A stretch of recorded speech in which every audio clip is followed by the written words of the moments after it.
Okay, so to make this quick, I'm not sure if any of you are familiar with like mental health. Like, okay, so first of all, Elizabeth Hardison is not a mental health professional. She was actually a case manager, whom I fired.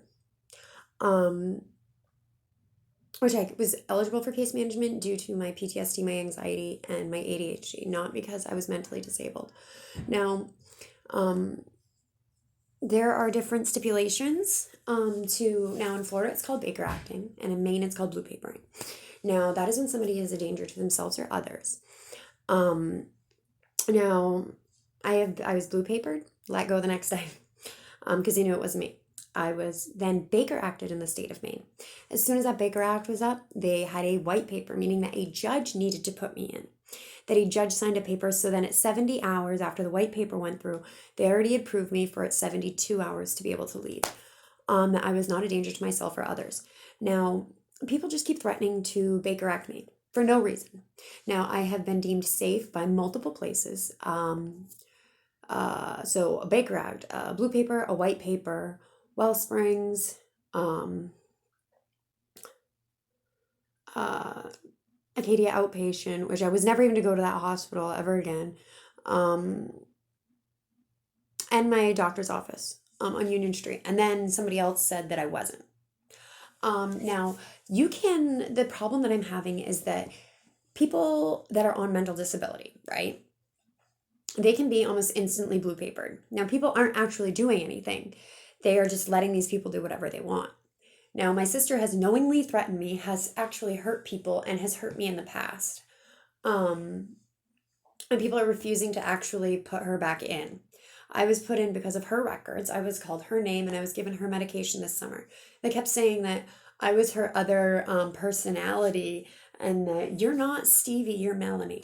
Like, and I said, no, I'm really Stevie. Like, I know my sister has done this before. Like, but no, I'm the real Stevie. Like, sorry, I'm really Stevie Lee.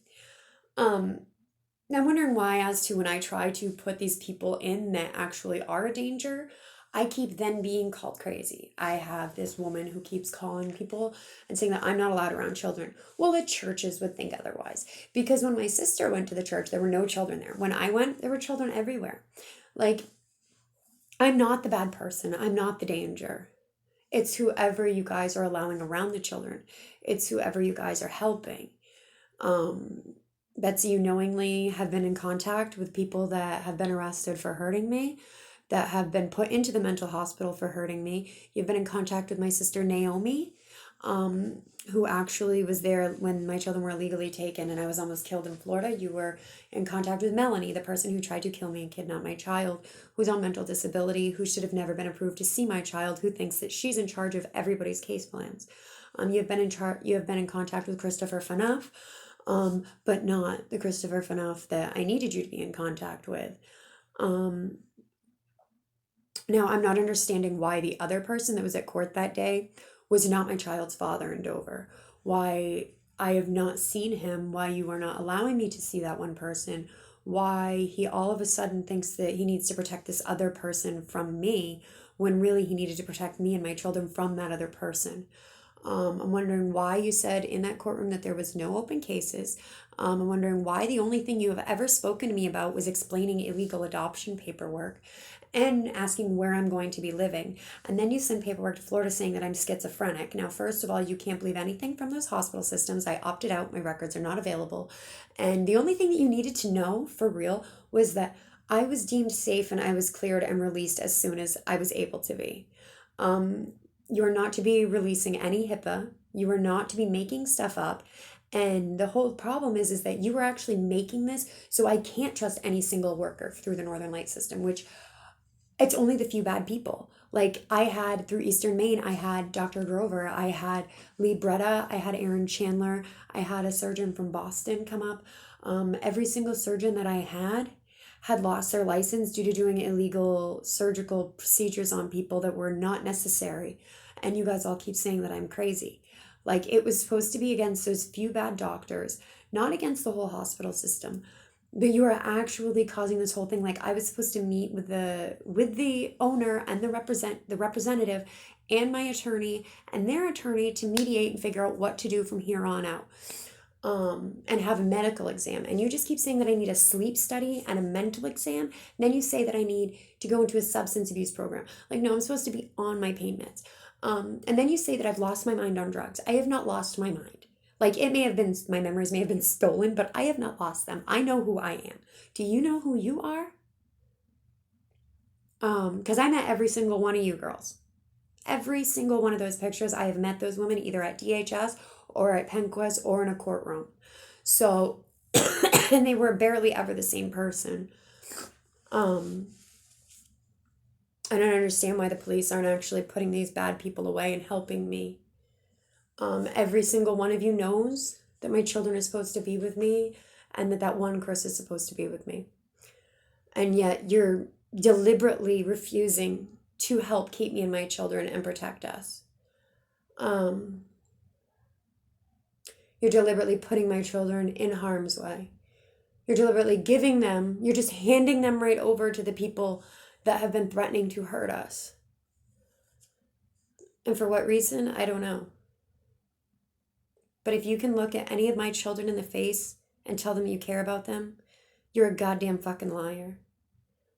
Because separating them and putting them in danger and then lying to them saying that their mother doesn't love them when I have gone through fucking hell for those children, then how could you ever say that you cared about keeping children or families safe? Ever. Ever, when you're deliberately putting them in danger and lying about people.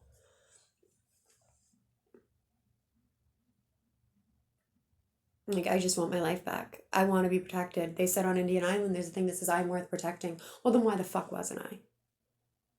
Why weren't my children and I worth being protected? What did my children and I ever do? Can someone please tell me that much? To my face? And not my Facebook. Like, you guys keep instantly doing this shit. Like, what the fuck?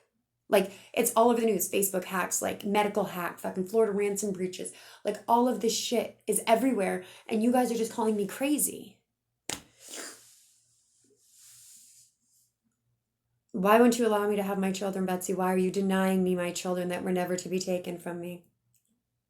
Why? Is it because you're too much of a pussy to admit what you did? And admit that you knowingly put my children in danger?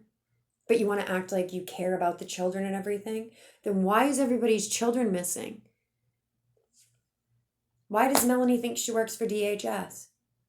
And then threatening me that she got a taste for blood and now it's all about survival and to come join her club, like her fucking cult.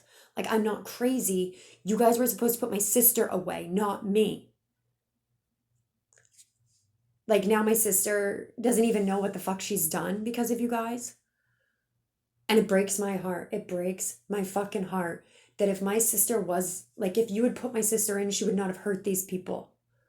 Now, when she snaps out of it, she's going to have to live with the fact of what she did for the rest of her fucking life because you put me in and not her.